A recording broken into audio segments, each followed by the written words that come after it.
Chapitre 3. La repentance. Comment un homme paraîtra-t-il droit devant Dieu? Comment un pécheur sera-t-il rendu juste? Ce n'est que par Jésus-Christ qu'il est possible de se mettre en règle avec Dieu, de parvenir à la sainteté. Mais comment aller à Jésus? Ils sont nombreux ceux qui, de même que la multitude convaincue de péché au jour de la Pentecôte, s'écrie. Que ferons-nous? Les premiers mots de Pierre en réponse à cette question furent « Repentez-vous ». Un peu plus tard, il dit « Repentez-vous et convertissez-vous pour que vos péchés soient effacés ». La repentance comprend la douleur d'avoir commis le péché et le délaissement de celui-ci. Impossible d'abandonner le péché avant d'en avoir vu la culpabilité. Point de vrai changement de vie jusqu'à ce que l'on se soit détourné du péché de tout son cœur. Ils sont nombreux ceux qui ne comprennent pas la véritable nature de la repentance. Nombre de personnes gémissent sur leurs péchés et se réforment même extérieurement parce qu'elles craignent les conséquences de leurs mauvaises actions. Ce n'est pas là la repentance dans le sens biblique du terme. C'est regretter la souffrance plutôt que le péché lui-même. Telle fut la douleur d'Ésaü, quand il vit qu'il avait perdu à tout jamais son droit d'aînesse. Balaam, terrifié par l'apparition, sur son chemin, d'un ange armé d'une épée nue, confessa son péché dans la crainte de perdre la vie, puis il n'y avait pas, chez lui un repentir véritable de ses péchés, pas de changement de disposition. Pas d'horreur du mal. Judas Iscario, après avoir trahi son Seigneur, s'écria « J'ai péché » en livrant le sang innocent. Cette confession était arrachée à son âme coupable par le sentiment terrible de sa condamnation, et par la perspective redoutable du jugement de Dieu. Les conséquences de son crime le remplissaient de terreur, mais il n'y avait chez lui aucun remords profond et déchirant d'avoir trahi l'innocent Fils de Dieu, et renié le Saint d'Israël. Au moment où les jugements de Dieu s'appesantissaient sur lui, Pharaon reconnaissait son péché, mais ce n'était que pour échapper au châtiment, car dès que les plaies s'éloignaient, il recommençait à braver le ciel. Tous ceux-là déploraient les conséquences de leurs péchés, mais ils ne s'attristaient pas sur ces péchés eux-mêmes. Par contre, quand le cœur de l'homme cède à l'influence de l'Esprit de Dieu, la conscience se réveille, et le pécheur commence à entrevoir la profondeur et le caractère sacré de la loi de Dieu, loi qui est à la base de son gouvernement dans le ciel et sur la terre. La lumière qui, en venant dans le monde, éclaire tout homme, illumine les replis les plus secrets de son âme, et met en évidence les choses cachées dans les ténèbres. La conviction du péché s'empare alors de son esprit et de son cœur. Saisi du sentiment de la justice de Jéhovah, le pécheur est terrifié à la pensée de paraître coupable et impur devant celui qui sonde les cœurs. Il voit l'amour de Dieu, la beauté de la sainteté, la joie de la pureté. Il désire être purifié et rentrer en communion avec le ciel. La prière de David après sa chute peut illustrer le véritable repentir. Elle n'était nullement dictée par le désir d'échapper au jugement qui allait le frapper. Son chagrin fut sincère et profond. Il ne chercha pas à pallier sa culpabilité. Il voyait l'énormité de sa transgression, la souillure de son âme. Il abhorrait son péché. Ce n'est pas le pardon seulement qu'il demandait, mais la pureté du cœur. Il soupirait après la joie de la sainteté et la communion avec Dieu. Voici comment il s'exprime. Heureux celui à qui la transgression est remise, à qui le péché est pardonné. Heureux l'homme à qui l'Éternel n'impute pas l'iniquité, et dans l'esprit duquel il n'y a pas de fraude. Ô Dieu, aie pitié de moi dans ta bonté, selon ta grande miséricorde, efface mes transgressions. Car je reconnais mes transgressions, et mon péché est constamment devant moi. Purifie-moi avec l'hysope, et je serai pur. Lave-moi, et je serai plus blanc que la neige. Ô Dieu, crée en moi un cœur pur, renouvelle en moi un esprit bien disposé. Ne me rejette pas loin de ta face, ne me retire pas ton Esprit Saint. Rends-moi la joie de ton salut, et qu'un esprit de bonne volonté me soutienne. Ô Dieu, Dieu de mon salut, délivre-moi du sang versé, et ma langue célébrera ta miséricorde. Il n'est pas au pouvoir de l'homme de réaliser une telle repentance. On ne la reçoit que de notre Seigneur qui est monté au ciel, et a fait des dons aux hommes. Or, c'est précisément ici que plusieurs sont dans l'erreur, ce qui les prive de l'aide que le Christ désire leur accorder. Ils pensent ne pas pouvoir venir à Jésus avant de s'être repentis, et que la repentance prépare au pardon des péchés. Il est vrai que la repentance précède le pardon, car cela cœur humilié et contrit éprouve le besoin d'un sauveur. Mais le pécheur doit-il attendre de s'être repenti avant de venir à Jésus? La nécessité de la repentance doit-elle être élevée comme un obstacle entre le pécheur et son sauveur? L'Écriture n'enseigne nulle part que le pécheur doive se repentir avant de répondre à cette invitation du Christ. Venez à moi, vous tous qui êtes fatigués et chargés, et je vous donnerai du repos. C'est une vertu émanant de Jésus, qui nous donne la véritable repentance.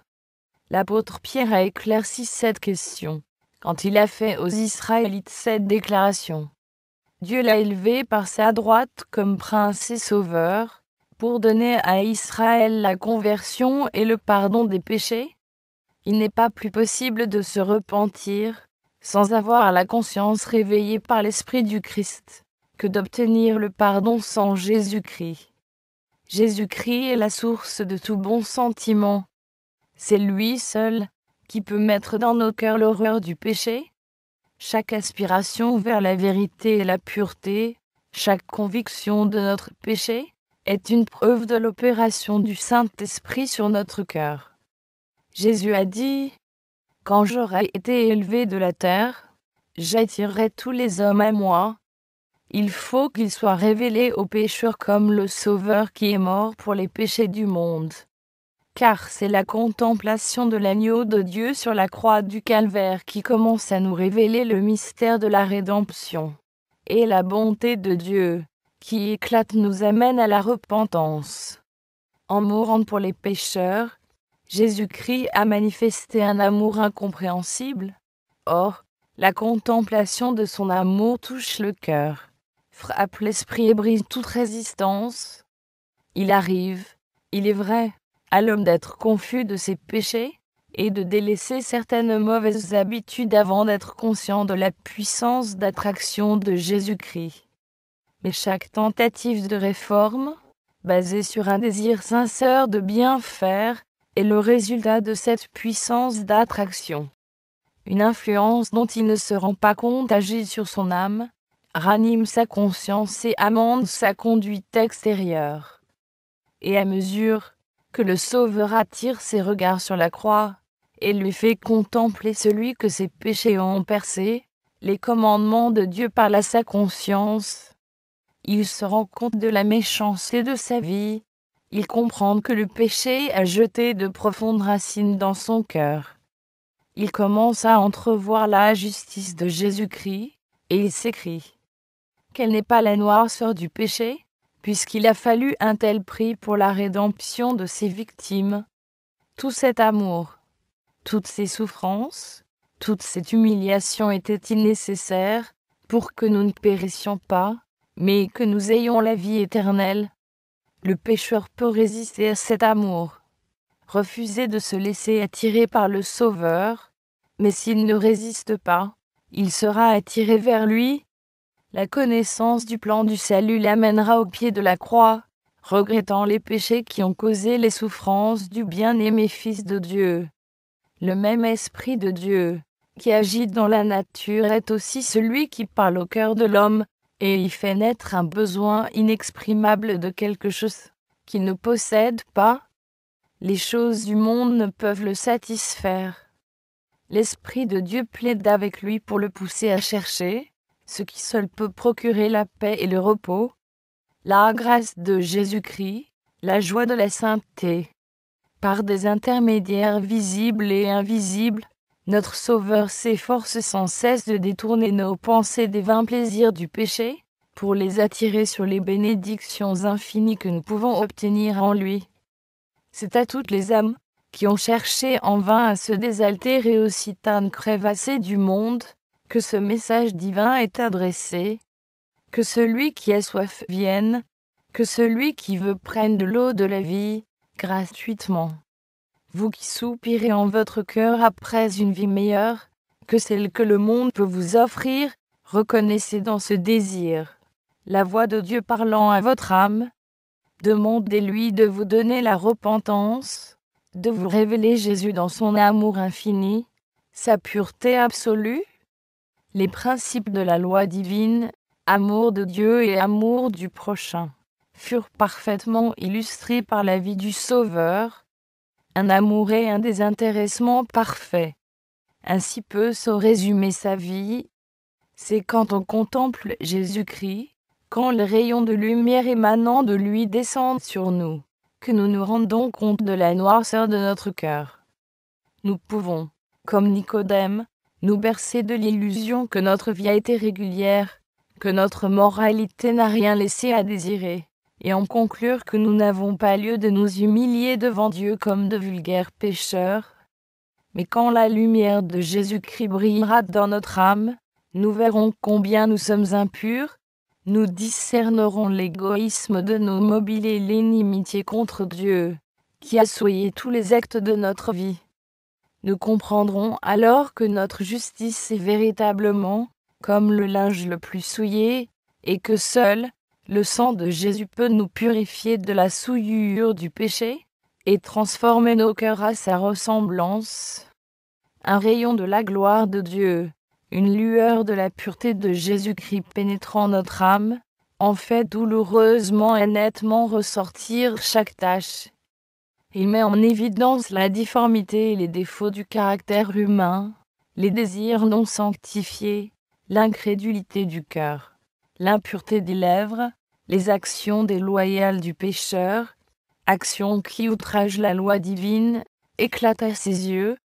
Son esprit est humilié et affligé sous l'influence scrutatrice de l'Esprit de Dieu. Il se prend dégoût en présence du caractère pur et immaculé de Jésus. Quand le prophète Daniel contempla la gloire dont était entouré le messager céleste qui lui était envoyé, il fut comme anéanti par le sentiment de sa faiblesse et de son imperfection. Voici en quels termes il décrit l'effet que produisit sur lui cette contemplation. Je restai seul, et je vis cette grande vision. Les forces me manquèrent, mon visage changea de couleur et fut décomposé, et je perdis toute vigueur. L'âme ainsi touchée éprouvera une profonde aversion de son amour du moi et recherchera, par la justice du Christ, la pureté du cœur qui est conforme à la loi de Dieu, et au caractère de Jésus. L'apôtre Paul, parlant de sa conduite extérieure, se disait irréprochable à l'égard de la justice de la loi. Mais quand il discerna la spiritualité de la loi, il se vit pécheur, à se juger par la lettre de la loi, en l'appliquant seulement aux actes extérieurs, comme peuvent le faire les hommes, il se trouvait sans péché. Mais quand il plongea ses regards dans les profondeurs des saints préceptes, et se vit tel que Dieu le voyait, il dut baisser la tête, et confesser sa culpabilité.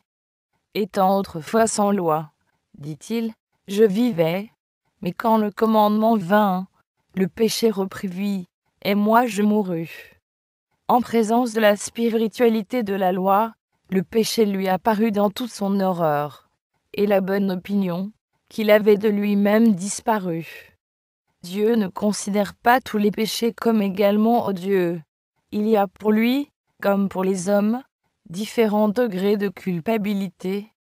Mais quelque insignifiant que puisse paraître tel ou tel péché aux yeux de l'homme, il n'est jamais petit aux yeux de Dieu. Le jugement de l'homme est partial, imparfait, tandis que le Seigneur estime toutes choses à leur juste valeur. L'ivrogne regardé avec mépris. On lui déclare que son péché l'exclura du royaume des cieux. Mais on est souvent moins sévère envers l'orgueilleux, l'égoïste et celui qui convoite. Et pourtant ce sont là des péchés particulièrement odieux au Seigneur. Ils sont contraires à la bonté de son caractère, à l'amour parfaitement désintéressé, qui est l'atmosphère dans laquelle se meuvent les mondes qui ont conservé leur intégrité. Celui qui tombe dans quelque faute grossière peut avoir le sentiment de son humiliation, de sa pauvreté et de son besoin d'un sauveur. L'orgueilleux n'éprouve aucun besoin, il ferme son cœur au Christ et se prive des bienfaits infinis qu'il est venu nous apporter. Le pauvre péager qui faisait cette prière. Ô Dieu, sois apaisé envers moi, qui suis un pécheur, se considérait comme bien mauvais, et ceux qui le connaissaient n'avaient pas meilleure opinion de lui, mais il avait le sentiment de sa misère, et, sous le poids de sa culpabilité et de son opprobre, il se présenta devant Dieu, pour implorer sa miséricorde. Son cœur était ouvert à l'action de l'Esprit de Dieu, qui pouvait l'affranchir du péché. Par contre, la prière orgueilleuse du pharisien montre que son cœur était inaccessible à l'influence du Saint-Esprit. Vivant loin de Dieu, il n'avait pas le sentiment de sa propre souillure, en contraste avec la perfection de la sainteté divine, et ne désirant rien, il ne reçut rien. Si vous voyez votre état de péché, n'attendez pas de vous être rendu meilleur. Combien ils sont nombreux ceux qui pensent n'être pas assez bons pour aller à Jésus. Vous imaginez-vous devenir meilleur par vos propres efforts? Un Éthiopien peut-il changer sa peau, et un léopard ses taches? De même, pourriez-vous faire le bien, vous qui êtes accoutumés à faire le mal? C'est en Dieu seul qu'est notre secours. N'attendons pas que la conviction devienne plus forte, ou que l'occasion soit plus favorable, ou bien encore que nous soyons moins mauvais. Nous ne pouvons rien faire de nous-mêmes, il faut aller à Jésus tel que nous sommes. Mais que nul ne se séduise par la pensée que Dieu, dans son grand amour, sauvera même ceux qui méprisent sa grâce. Ce n'est qu'à la lumière de la croix qu'on peut voir le caractère excessivement odieux du péché. Que ceux qui prétendent que Dieu est trop bon pour rejeter les pécheurs portent leur regard sur le calvaire. C'est parce que l'homme ne pouvait être sauvé d'aucune autre manière. C'est parce que sans ce grand sacrifice, il était impossible à la famille humaine de se soustraire à la souillure du péché. C'est parce qu'il lui était impossible de rentrer dans la communion des êtres saints et en possession de la vie spirituelle. C'est pour toutes ces raisons que le Seigneur a pris sur lui la culpabilité du désobéissant et qu'il a souffert à la place du pécheur.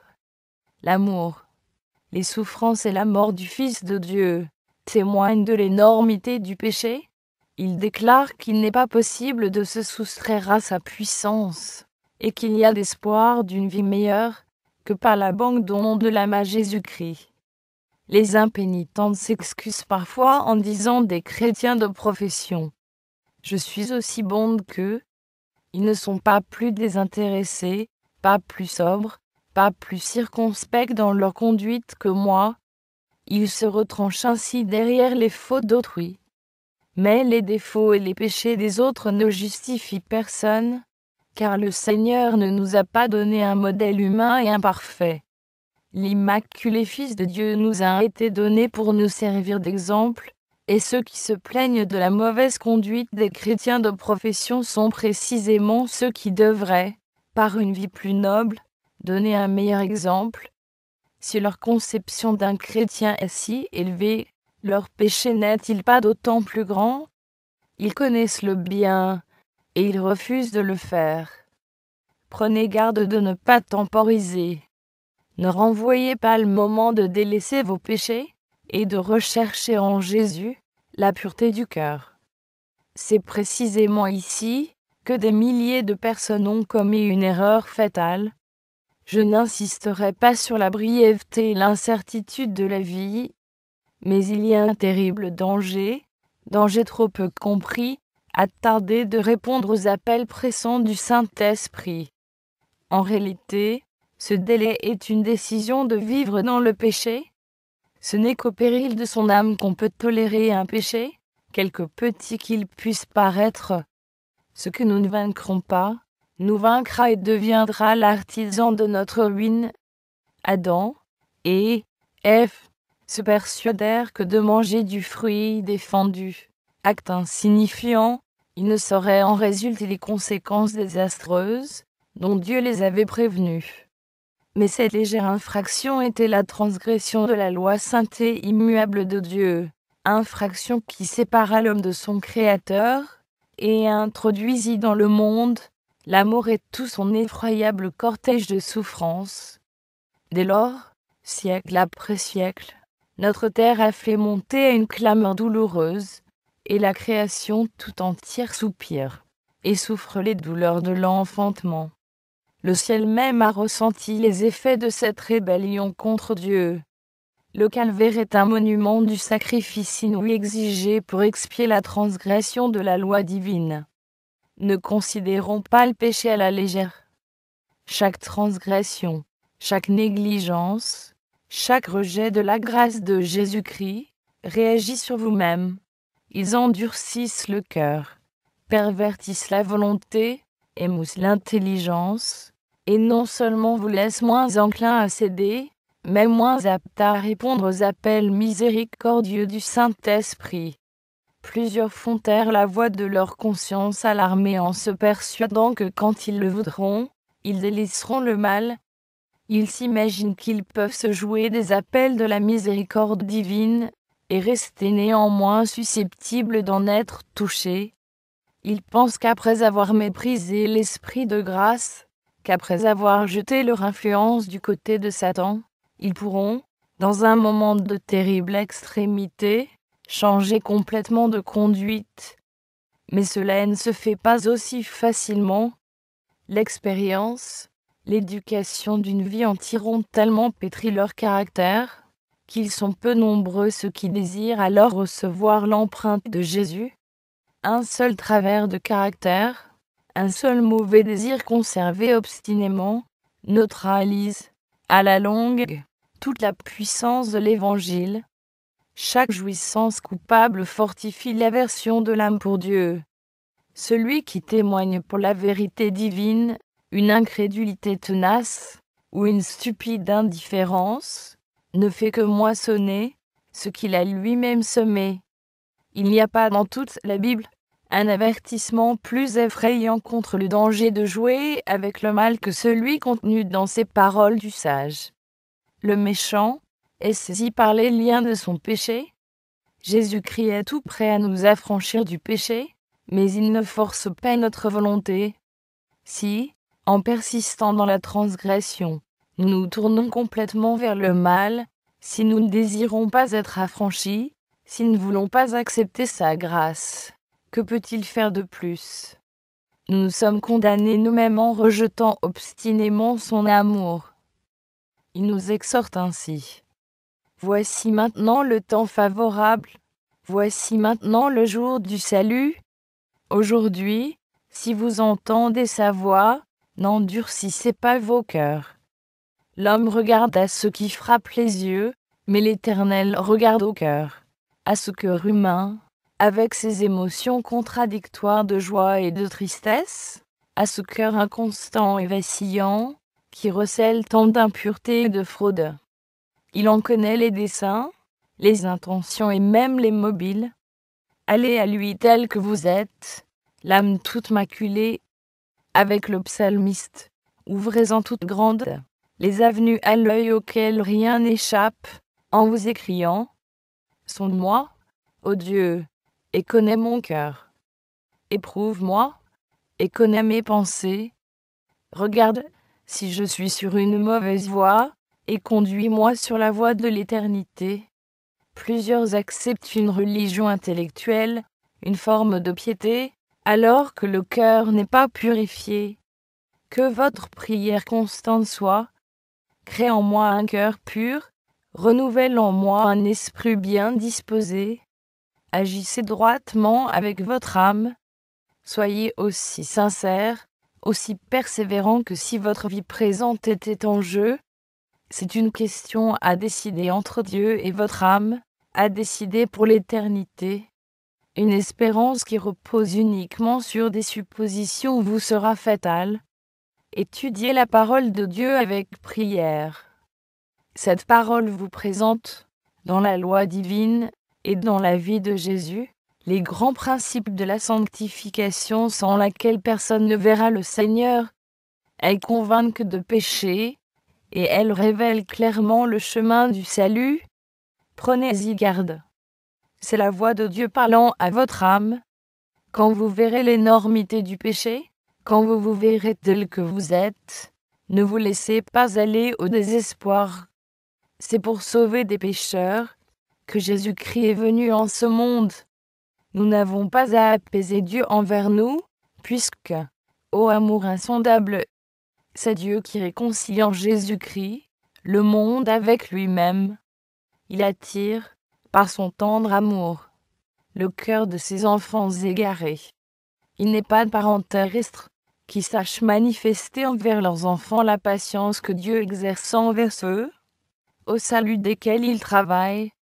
Nul ne pourrait plaider avec plus de tendresse auprès du transgresseur. Jamais lèvres humaines n'ont adressé aux égarés des supplications plus aimantes. Toutes ces promesses, tous ces avertissements ne sont que les manifestations d'un amour indicible. Quand Satan vient vous dire que vous êtes un grand pécheur, élevez vos regards sur votre Rédempteur et parlez de ses mérites. Ce qui vous aidera sera de chercher sa lumière. Reconnaissez votre péché, mais dites à l'ennemi que Jésus-Christ est venu dans le monde pour sauver les pécheurs et que vous pouvez être sauvés par son amour infini. Jésus raconta à Simon l'histoire de 2 débiteurs. L'un devait à son maître une bagatelle et l'autre une très forte somme, mais il remit à l'un et à l'autre leur dette. Puis Jésus demanda à Simon quel était celui des 2 débiteurs qui aimerait le plus son maître. Simon répondit: celui, je pense, auquel il a le plus remis. Nous avons été de grands pécheurs, mais Jésus-Christ est mort pour nous assurer le pardon. Les mérites de son sacrifice sont suffisants pour nous réconcilier avec le Père.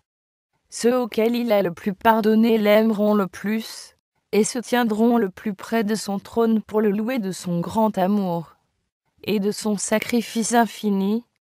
Ce n'est que par une connaissance plus approfondie de l'amour de Dieu que l'on se rend mieux compte de la malignité du péché. Quand nous comprenons le sacrifice infini de Jésus-Christ en notre faveur, notre cœur se fond de tendresse et de douleur. Chapitre 4. La confession. Celui qui cache ses transgressions ne prospère point, mais celui qui les avoue et les délaisse obtient miséricorde. Les conditions auxquelles Dieu accorde sa miséricorde sont simples, justes et raisonnables. Le Seigneur ne demande pas de nous des choses pénibles en retour du pardon de nos péchés. Nul n'est besoin d'entreprendre de longs et durs pèlerinages, ou de se soumettre à des mortifications, pour gagner la sympathie du Dieu des cieux, ou expier nos transgressions. Celui qui avoue et délaisse ses péchés obtient miséricorde. Confessez les uns aux autres vos offenses, et priez les uns pour les autres, afin que vous soyez guéris, dit l'apôtre. Confessez vos péchés à Dieu, qui seul peut les pardonner, et confessez-vous mutuellement vos torts. Si vous avez offensé votre ami ou votre prochain, votre devoir est de le reconnaître, et le leur, c'est de vous pardonner. Vous devez ensuite rechercher le pardon divin, parce que le frère que vous avez blessé est la propriété de Dieu, et en l'offensant, vous avez péché contre son Créateur et Rédempteur. Le cas est alors porté devant l'unique médiateur, notre grand souverain sacrificateur, qui a été tenté comme nous en toutes choses, sans commettre de péché, qui est touché du sentiment de nos infirmités, est parfaitement à même de nous purifier de toute iniquité. Ceux qui ne se sont pas humiliés devant Dieu, en reconnaissant leurs péchés, n'ont pas encore rempli la première condition de la réconciliation.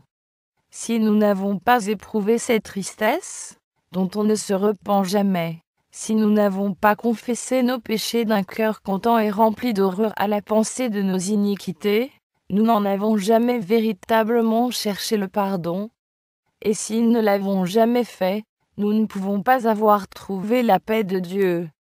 L'unique raison pour laquelle nous n'avons pas le pardon de nos péchés passés, c'est que nous ne voulons pas nous humilier et nous conformer aux conditions de la parole de vérité. Des directives expresses nous sont données à ce sujet. La confession des péchés, qu'elle soit publique ou particulière, doit être franche et cordiale. Il ne faut pas qu'elle soit faite d'un air détaché et à la légère, ni imposée à des personnes qui n'ont pas encore appris à abhorrer le péché. La confession qui jaillit spontanément du tréfonds de l'âme rencontre la compassion infinie de Dieu. Le psalmiste s'exprime en ces termes: « L'Éternel est près de ceux qui ont le cœur brisé, et il sauve ceux qui ont l'esprit dans l'abattement. » Une confession véritable est toujours précise et avoue des péchés déterminés. Certains péchés sont tels qu'ils ne peuvent être confessés qu'à Dieu seul. D'autres doivent être confessés à ceux qui en ont été les victimes. D'autres enfin sont des fautes publiques et exigent une confession publique.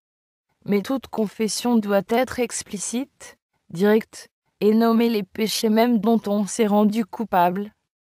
Au jour de Samuel, les enfants d'Israël, qui s'étaient éloignés de Dieu, avaient perdu la foi en sa sagesse pour gouverner les nations, et en sa puissance pour les défendre et revendiquer sa cause. Se détournant du grand monarque de l'univers, ils avaient exprimé le désir d'être gouvernés comme les peuples qui les entouraient. Leur ingratitude oppressait leur âme et les séparait de Dieu. Avant de trouver la paix, ils durent faire cette confession claire et précise. Nous avons ajouté à tous nos péchés le tort de demander pour nous un roi. Il leur fallut confesser le péché dont ils s'étaient rendus coupables. Une confession ne sera jamais acceptée de Dieu si elle n'est accompagnée d'un repentir sincère et d'une réforme. Il faut qu'un changement radical de la vie l'accompagne et que tout ce qui n'est pas agréable à Dieu soit mis de côté. Ce sera la conséquence de la douleur réelle du péché. La tâche qui nous incombe nous est clairement révélée. Lavez-vous, purifiez-vous, ôtez de devant mes yeux la méchanceté de vos actions. Cessez de faire le mal. Apprenez à faire le bien. Recherchez la justice. Protégez l'opprimé. Faites droit à l'orphelin. Défendez la veuve. Si le méchant rend le gage, s'il restitue ce qu'il a ravi, s'il suit les préceptes qui donnent la vie, sans commettre l'iniquité, il vivra, il ne mourra pas. Parlant de l'œuvre de la repentance, l'apôtre Paul s'exprime ainsi. Cette même tristesse selon Dieu, quel empressement n'a-t-elle pas produit en vous? Quelle justification, quelle indignation, quelle crainte, quel désir ardent, quel zèle, quelle punition. Vous avez montré à tous égards que vous étiez purs dans cette affaire. Quand le péché a émoussé le sens moral, le pécheur ne discerne plus ses défauts et ne se rend plus compte de l'énormité du mal qu'il a commis. À moins qu'il ne se soumette à l'action du Saint-Esprit, il demeure dans un aveuglement relatif au sujet de ses péchés. Ses confessions ne sont pas sincères.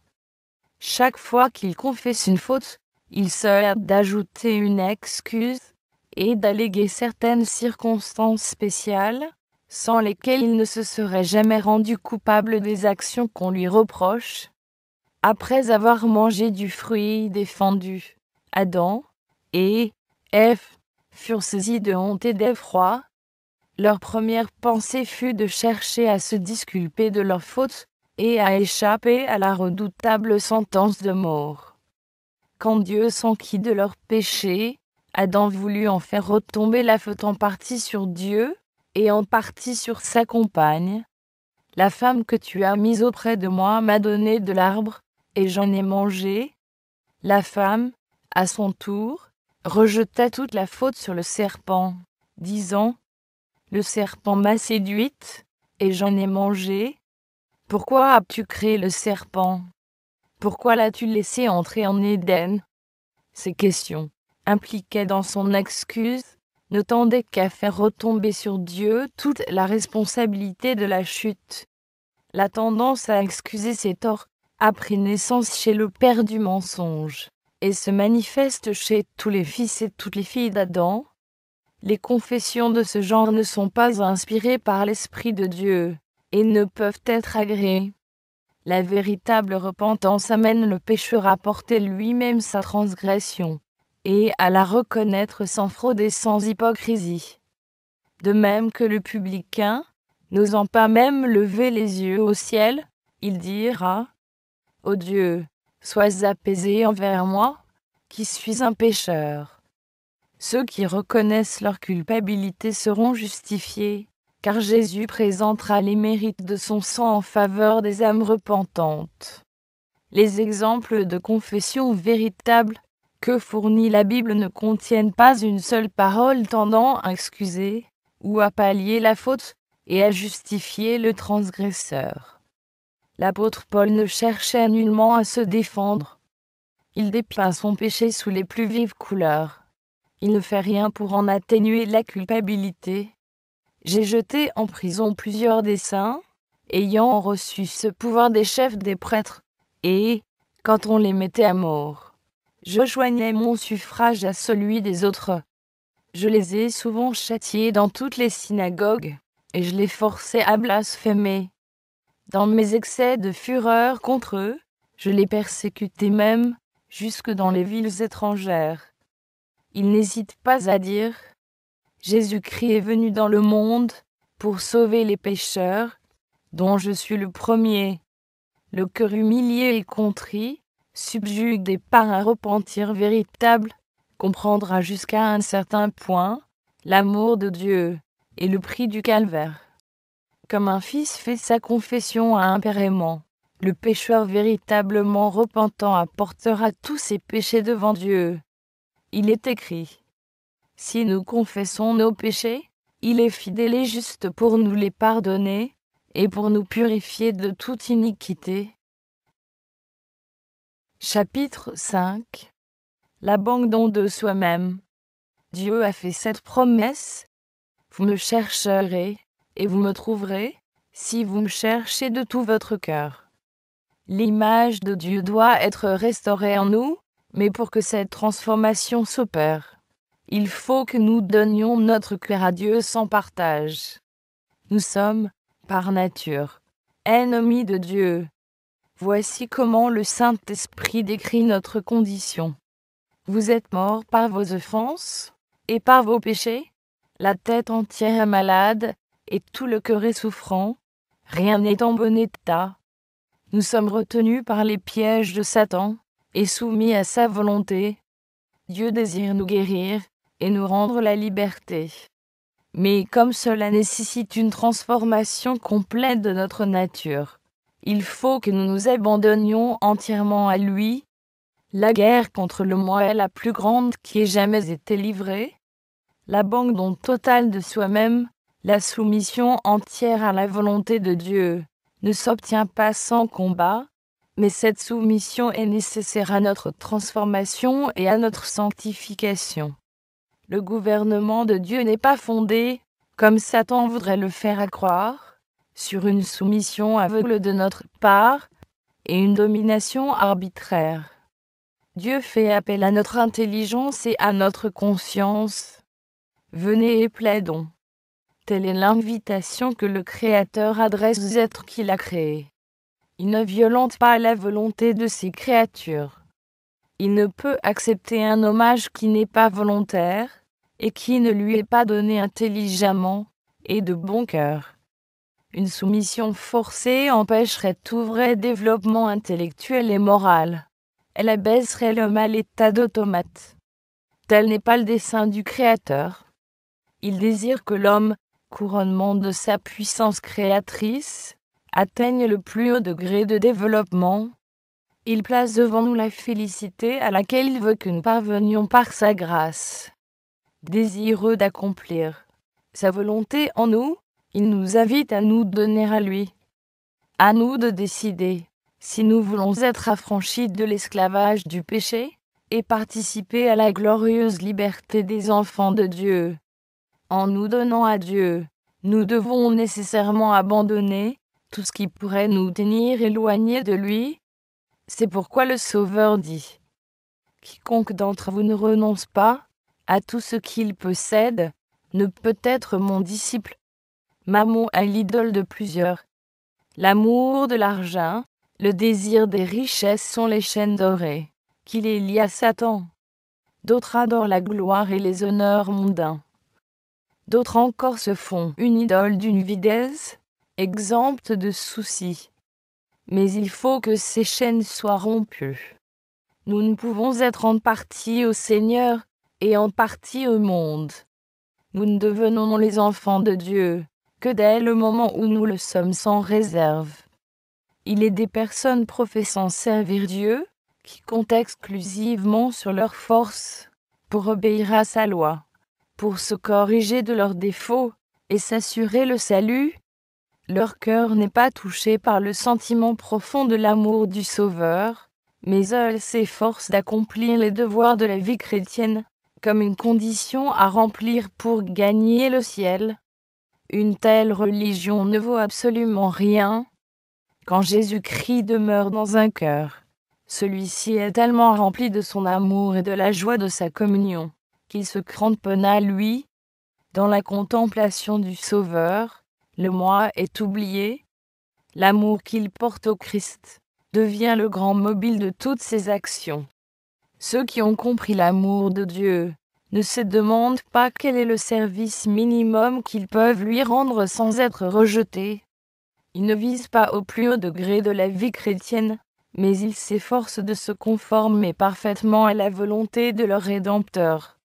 Ils abandonnent tout, et ils manifestent dans la recherche des choses éternelles un intérêt, et une ardeur proportionnée à la valeur de l'objet de leur recherche. Un christianisme dépourvu de cet amour profond n'est qu'un verbiage creux, un vain formalisme, une corvée. Vous semble-t-il que c'est un sacrifice trop grand de tout céder au Seigneur ?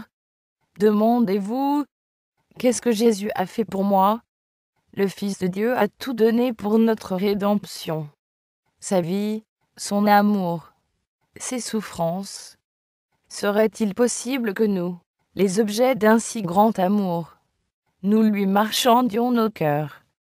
À chaque instant de notre vie, nous avons participé au bienfait de sa grâce, et c'est pour cette raison que nous ne pouvons pas nous rendre compte de la profondeur de l'ignorance et de la misère d'où nous avons été tirés. Pouvons-nous porter nos regards sur celui qui a été percé pour nos péchés et dédaigner ce grand amour, ce grand sacrifice? Peut-on, en contemplant la grande humiliation du Seigneur de gloire, se plaindre des luttes et des renoncements exigés pour entrer dans la vie éternelle? Main cœur orgueilleux se pose la question. Pourquoi me repentir? Pourquoi m'humilier avant d'avoir l'assurance que je puis être accepté de Dieu? Je vous en prie, portez vos regards sur Jésus-Christ. Il était sans péché? Il y a plus, il était le roi du ciel, et par amour pour l'humanité, il s'est fait pécher à notre place. Il a été mis au nombre des malfaiteurs. Il a porté les péchés de beaucoup d'hommes, et il a intercédé pour les coupables. Par contre, que sacrifions-nous quand nous nous donnons entièrement? Un cœur souillé par le péché, à purifier par son sang, à sauver par son amour infini, et l'on trouve difficile de tout abandonner. Je suis honteuse de l'entendre dire, confuse de l'écrire. Dieu ne nous demande pas le sacrifice d'une seule chose, qui pourrait nous être bonne et utile. Dans tout ce qu'il fait, il n'en veut que les intérêts de ses enfants. Il tient en réserve pour eux des biens infiniment supérieurs à ceux qu'ils poursuivent. Ah, si tous ceux qui n'ont pas encore décidé de suivre Jésus s'en rendaient compte. Celui qui agit contrairement à la volonté de Dieu, fait à son âme le plus grand dommage. Il n'y a aucune joie véritable sur le sentier, défendu par celui qui fait tout en vue de notre bien. Le chemin de la transgression conduit au malheur et à la ruine. Supposer que Dieu se complaise dans les souffrances de ses enfants est une grave erreur. Le ciel tout entier s'intéresse au bonheur de l'homme. Notre Père céleste ne prive de la joie aucune de ses créatures. Les préceptes divins nous invitent à fuir tout ce qui pourrait nous attirer des souffrances et des déceptions, tout ce qui nous interdirait l'accès à la joie du ciel. Le Rédempteur du monde accepte les hommes tels qu'ils sont, avec tous leurs besoins, toutes leurs imperfections et toutes leurs faiblesses. Il veut non seulement les purifier du péché, et leur accorder la rédemption par son sang, mais encore répondre aux soupirs de tous ceux qui consentent à se charger de son joug, et à porter son fardeau. Son dessein est de donner la paix et le repos à tous ceux qui viennent à lui, pour obtenir le pain de vie. Ce qu'il attend de nous, c'est l'accomplissement de devoirs, qui nous conduiront à une félicité supérieure à celle à laquelle le rebelle ne pourra jamais atteindre. La vie réelle et joyeuse de l'âme, c'est de posséder Jésus-Christ, l'espérance de la gloire. Plusieurs en sont à se dire, comment faire pour m'abandonner à Dieu? Vous désirez vous donner à lui, mais vous êtes faible moralement, esclave du doute, et sous l'empire des habitudes de votre vie de péché? Vos promesses et vos résolutions sont comme des toiles d'araignée. Vous ne pouvez dominer sur vos pensées, vos impulsions, vos affections. Le souvenir de vos promesses non tenues et des engagements auxquels vous avez failli affaiblit votre confiance en votre propre sincérité et crée en vous le sentiment que Dieu ne peut vous accepter. Mais vous n'avez pas lieu de désespérer. Ce dont vous avez besoin, c'est de connaître la véritable puissance de la volonté. Le moteur de la personnalité humaine, c'est la faculté de décider, de choisir. Tout dépend de la volonté. Dieu nous a accordé la faculté de choisir, à nous de l'exercer. Vous ne pouvez changer votre cœur. Vous ne pouvez, de vous-même, donner à Dieu vos affections. Mais vous pouvez décider de le servir. Vous pouvez lui donner votre volonté, et alors il produira en vous le vouloir et le faire, selon son bon plaisir. Ainsi tout votre être sera placé sous l'action puissante de l'Esprit du Christ. Vos affections seront concentrées sur lui, vos pensées seront en harmonie avec lui. Désirer la bonté et la sainteté, c'est bien, mais si vous vous en tenez là, cela ne vous servira de rien. Plusieurs seront perdus qui auront espéré devenir chrétiens et désiré de l'être. Ce sont ceux qui n'en viennent pas au point de remettre entièrement leur volonté à Dieu, et qui ne prennent pas la décision d'être chrétiens. Par l'emploi judicieux de la volonté, un changement complet peut s'opérer dans votre vie. En soumettant votre volonté à Jésus-Christ, vous vous unissez à une force qui est supérieure à toutes les principautés et à toutes les puissances. La force d'en haut vous sera communiquée pour vous rendre inébranlable, et ainsi, en vous remettant constamment entre les mains de Dieu, vous serez mis à même de vivre la vie nouvelle, à savoir la vie de la foi,